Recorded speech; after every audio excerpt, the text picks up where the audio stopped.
Hello student, मैं साजिद अंसारी आप सबका स्वागत करती हूँ ऑनलाइन स्टडी विद एसएम। आज की जो हमारी बुक का नाम है वो है एमपीएस 003 भारत लोकतंत्र और विकास। आज का जो हमारा टॉपिक है वो ये है विकास पर गांधी जी के विचार, यानी विकास पर गांधी जी क्या कहते हैं, गांधी जी के क्या विचार हैं। आइए देखते हैं। गांधी जी विकास के पूरे पक्षधर थे। ठीक है, कहने का मतलब ये है गांधी जी जो है विकास के पूरे पक्ष में थे, पर उनका क्या मानना था, उनका ये मानना था कि विकास संतुलित होना चाहिए। संतुलित यानी बैलेंस में होना चाहिए, बराबर होना चाहिए, कम या ज़्यादा नहीं होना चाहिए। और ऐसा विकास जिससे असंतुलन पैदा हो तो उसे हम विकास नहीं कहेंगे, विनाश कहेंगे। ठीक है, गांधी जी का महत्व आज भी बराबर है। ये बराबर नहीं है, ये बरकरार है। गांधी जी का महत्व आज भी बरकरार है, क्योंकि देश को किसने आज़ाद कराया है? गांधी जी ने ब्रिटिश राज से। गांधी जी ने तो देश को आज़ाद कराया है, देश को स्वतंत्रता दिलाई है। देश को ब्रिटिश राज से मुक्ति कराने वाले स्वतंत्रता आंदोलन में गांधी को उनके योगदान के लिए हमेशा याद किया जाता रहा है। ठीक है, गांधी ने जो आंदोलन किए थे, ब्रिटिश राज से आज़ाद किया था। ब्रिटिश का रास्ता ना, पहले हमारे देश पर हम गुलाम थे, तो उससे हमें स्वतंत्रता किसने दिलाई थी? गांधी जी ने दिलाई थी। आंदोलन किए थे गांधी जी ने जिसके लिए, जैसे चंपारण आंदोलन किए थे, सविनय अवज्ञा आंदोलन किए थे, भारत छोड़ो आंदोलन, असहयोग आंदोलन किए थे, जिससे लोगों में राष्ट्रीय चेतना जागरूक हुई थी।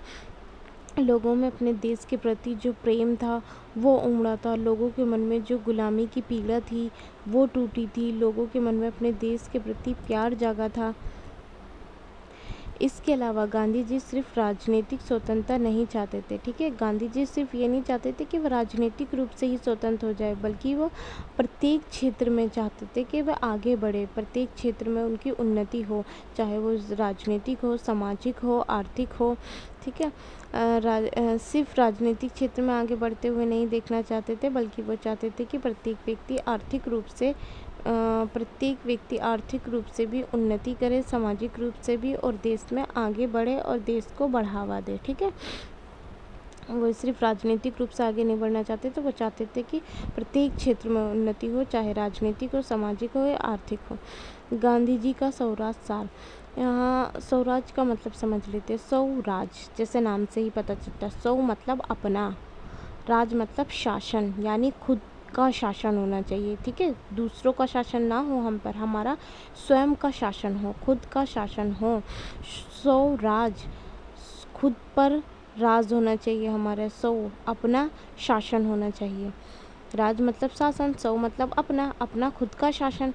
पहले हम ब्रिटिश सरकार हम पे शासन करती थी ना, दूसरा हम गुलाम थे, उनका रास्ता हम पर गांधी जी का स्वराज का सार है। गांधी जी का स्वराज का सार है कि गांधी जी का कहना है कि स्वराज का दूसरा मतलब होता है प्रशासन, मतलब खुद के ऊपर शासन करना। इसके अलावा उन्होंने ये भी कहा है कि सरकार देसी हो या विदेशी, लेकिन हमारे ऊपर खुद का शासन होना चाहिए, किसी और का नहीं। ठीक है, हमारे ऊपर खुद का शासन होना चाहिए, किसी और का नहीं, चाहे सरकार देसी हो या विदेशी हो। 1929 में स्वराज के लिए लाहौर में एक अधिवेशन भी बुलाया गया था, जिसमें स्वराज के ऊपर चर्चा की गई थी, स्वराज के बारे में बातचीत की गई थी और स्वराज को लेकर कुछ शर्तें रखी गई थी। ठीक है, 1929 में क्या हुआ था, लाहौर में एक अधिवेशन हुआ था जिसमें स्वराज के बारे में चर्चा की थी, कि स्वराज के बारे में बातचीत की थी, स्वराज की कुछ शर्तें रखी गई थी। और उन शर्तों में से क्या क्या शर्तें थी? लगान और कर में 50% की कमी की जाए। जो स्वराज पे बात की जा रही थी, हमारा खुद का राज हो, तो उसमें क्या क्या शर्तें रखी गई थी? उसमें ये रखी गई थी कि 50% की कमी हो लगान और कर में। लगान और कर में कमी की बात इसलिए की गई थी क्योंकि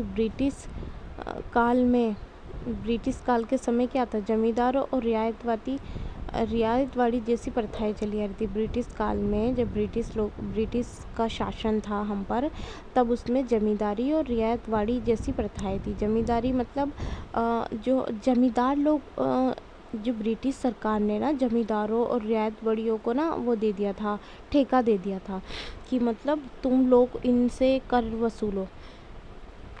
वसूलो, और उन्हें ये भी अधिकार दे दिया था कि जितना मर्जी उनसे, हमें तो सिर्फ अपना 1%, 10% जो भी वो तय करते थे कि हमें मज़दूरों से इतना प्रतिशत हमें कर चाहिए और बाकी तुम जितना मर्जी वसूलो, हमें तो हमारा कर चाहिए, ठीक है।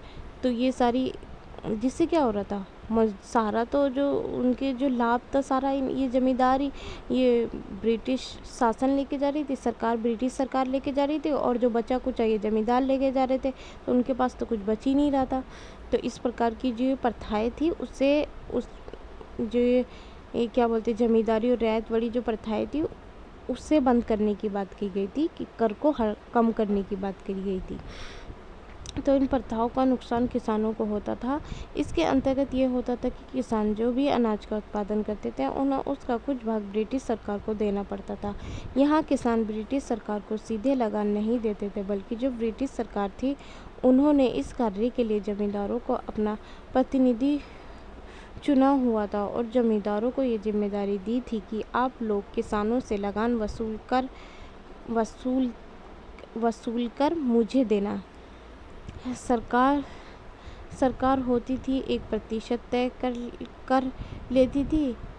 इतना एक सरकार मतलब एक तय कर लेती थी कि हमें इतना प्रतिशत चाहिए और इतना प्रतिशत लगान वसूल मुझे देना होगा। इसके साथ साथ ब्रिटिश सरकार ने ज़मींदारों को ये भी छूट दे रखी थी कि जो मर्जी चाहे किसानों से लगान वसूल कर लो, पर हमें हमारा प्रतिशत मिल जाना चाहिए। और ज़मींदार इस बात का फ़ायदा उठाते थे। ज़मींदार किसानों से 10% की बजाय 20% लगान वसूलते थे। तो इस कारण क्या होता था, जो किसान होते थे जितना उत्पादन करते थे आधे से ज़्यादा उन्हें ज़मींदारों को देना पड़ता था। इसी कारण गांधी जी व कांग्रेस सरकार इन सारी बातों को ध्यान में रखकर लगान में 50% की कमी की बात कही। दूसरी ओर स्वराज की शर्त यह थी कि सिविल सेवाओं की तनख्वाह आधी कर दी जाए। जो सिविल सेवाएं जो होती ना, जो ये क्या बोलते हैं उसे, जो सेना जो होती थी उनकी तनख्वाहें बहुत ज़्यादा थी, तो उसे कम कर दी जाए, आधी कर दी जाए। तीसरी शर्त थी कि फौजियों के ऊपर 50% कम खर्चा किया जाए, क्योंकि उस समय फौजियों पर बहुत ज़्यादा खर्चा किया जा रहा था। और जो रक्षात्मक शुल्क लगाए जाए, जो कपड़े आयात किए जा रहे थे उन पर नियंत्रण किया जाए। जैसे कि हम जानते हैं कि गांधी जी कपड़ों की बात करते थे, हमारे देश में बने हुए ही कपड़े पहनने चाहिए। गांधी जी क्या कहते थे कि हमें आत्मनिर्भर बनना चाहिए, हमें अपने बने हुए कपड़े पहनने चाहिए। इससे क्या होगा, हमारे देश को फ़ायदा होगा, हमारे देश का आर्थिक विकास होगा। अगर जो हम बाहर से ज़्यादा चीज़ें आयात करेंगे तो हम अपने पैसे दूसरे देश को दे रहे हैं, तो उन्हें फ़ायदा हो रहा है। तो इसलिए गांधी जी अपने कपड़ों की बात करते थे कि हमें अपने ही देश के बने हुए कपड़े पहनने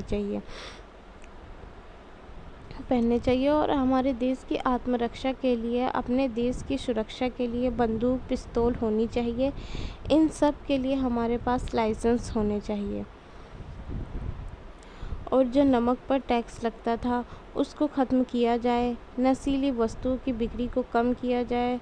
और जो राजनीतिक कैदी है उनमें से कुछ कैदी ऐसे भी हैं जिन्होंने कुछ जुर्म भी नहीं किया, फिर भी उन्हें शक के लिहाज पर कैद कर दिया गया है। गांधी जी ने कहा कि उन लोगों को भी छोड़ दिया जाए जिन्होंने कुछ नहीं किया और फिर भी जेल में बंद है, ठीक है। इन सारी बातों की बात की थी गांधी जी ने। गांधी जी की आर्थिक सोच, देश की अर्थव्यवस्था को लेकर गांधी जी का कहना था कि गांधी जी सबसे ज़्यादा जोर कृषि क्षेत्र में देते थे। गांधी जी अर्थव्यवस्था को लेकर बहुत चिंतित थे और गांधी जी सबसे ज़्यादा जोर क्या कृषि क्षेत्र में देते थे कि कृषि के क्षेत्र में हम इतना आत्मनिर्भर हो जाए। उनका कहना था कि कृषि को लेकर हम इतना आत्मनिर्भर बन जाए कि किसी और देश से ज़रूरत ना पड़े हमें कहीं और अनाज आयात करने की। मतलब कृषि के क्षेत्र में हम इतने आत्मनिर्भर हो जाए कि हमें किसी और देश से अनाज की ज़रूरत ही ना पड़े। इसलिए गांधी जी ने कृषि के क्षेत्र में सुधार की बात की। उन्होंने कुटीर उद्योग को बढ़ावा दिया, जो छोटे छोटे उद्योग होते हो उनको बढ़ावा दिया ताकि देश के सभी लोगों को रोजगार प्राप्त हो सके। त्याग की नीति, गांधी जी त्याग की नीति की बात करते हैं। यहाँ त्याग की नीति का अर्थ है संपत्ति से त्याग की नीति का अर्थ संपत्ति से लिया गया है। गांधी जी का कहना है कि प्रत्येक व्यक्ति के पास उनकी आवश्यकता अनुसार संपत्ति होनी चाहिए, यानी जो भी व्यक्ति हो उनके पास उनकी आवश्यकता, जितनी आवश्यकता है उतनी संपत्ति होनी चाहिए। ये नहीं कि अगर जो वो अकेला रहता है और उसे बहुत सारी संपत्ति उसके पास हो, तो ऐसा नहीं होना चाहिए। हाँ, ठीक है, आवश्यकता अनुसार होनी चाहिए। ऐसा नहीं होना चाहिए कि यदि ये अकेला रहने वाला हो और उसके पास संपत्ति बहुत ज़्यादा हो। उनका मानना था कि आवश्यकता अनुसार ही संपत्ति होनी चाहिए ताकि सभी व्यक्ति की ज़रूरत पूरी हो। इसलिए गांधी जी का कहना था कि ज़रूरत से ज़्यादा संपत्ति का त्याग कर देना चाहिए। गांधी जी ने सामाजिक क्षेत्र में भी काम किया है। तो गांधी जी एक महान समाज सुधारक के नाम से भी जाने जाते हैं। उन्होंने हमारे देश में जो छुआछूत की प्रथा थी उसको ख़त्म किया है, नशीली दवाइयों के प्रयोग को ख़त्म करने के लिए आंदोलन किए, नालियों की स्थिति को बेहतर बनाने के लिए आंदोलन चलाए, शिक्षा को बढ़ावा दिया।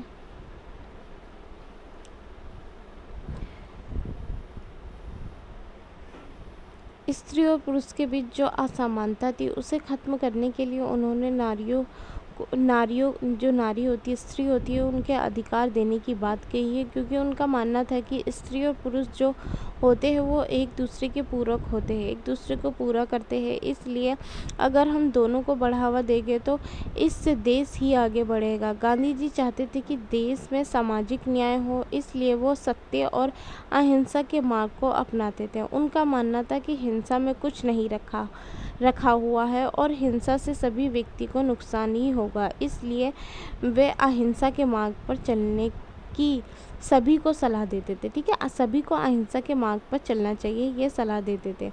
इसके अलावा उनका एक उद्देश्य ये भी था कि वह सभी व्यक्ति के हृदय में क्रांति लाना चाहते थे कि सभी व्यक्ति अपने हक के लिए लड़ सके तथा सभी व्यक्ति आत्मनिर्भर बने और अपने साथ साथ अपने देश का भी विकास कर सके। ठीक है, आत्मनिर्भर बने और अपने साथ साथ अपने देश का भी विकास कर सके, हृदय में क्रांति लाना चाहते थे। गांधी जी के विचार आज भी उतने ही प्रासंगिक है। कहने का मतलब ये है, गांधी जी के विचार जो है आज भी बहुत महत्वपूर्ण है जितना कि स्वतंत्रता आंदोलन के समय थे। हमने अपने विकास का मॉडल पश्चिमी रखा है। अजीब है कि वहीं पश्चिमी आज गांधी जी को गंभीरता से लेता है। आर्थिकी के पहलू पर गांधी जी अलग सोच थी। उनका मानना था कि स्वरूप विकेंद्रित होना चाहिए। विलासिता वाली अर्थव्यवस्था टिकाऊ नहीं होती है। ये सच है कि आज मंदी की कितनी भी चर्चा हो, पर हम आर्थिक रूप से आज भी एक खास स्तर तक स्थिर है। इसका कारण यह है कि हम कृषि प्रधान देश है, जहां उत्पादकता हर परिस्थिति में बनी रहती है। प्राथमिक उत्पादकता अर्थव्यवस्था का मूल सिद्धांत है, जो खेतों, वनों व नदियों पर निर्भर है। गांधी ने इसलिए गांवों पर बल दिया था और बार बार ये कहने की कोशिश की थी कि गांव की उत्पादकता ही पूरे देश में आर्थिक स्थिरता ला सकती है और इसी उत्पादकता और स्थिरता के आधार पर अन्य आर्थिकी के आयाम तय होते हैं। आज का हमारा टॉपिक यहीं समाप्त होता है। अगर आपको मेरी वीडियो अच्छी लगे तो please like, share and subscribe जरूर करें। थैंक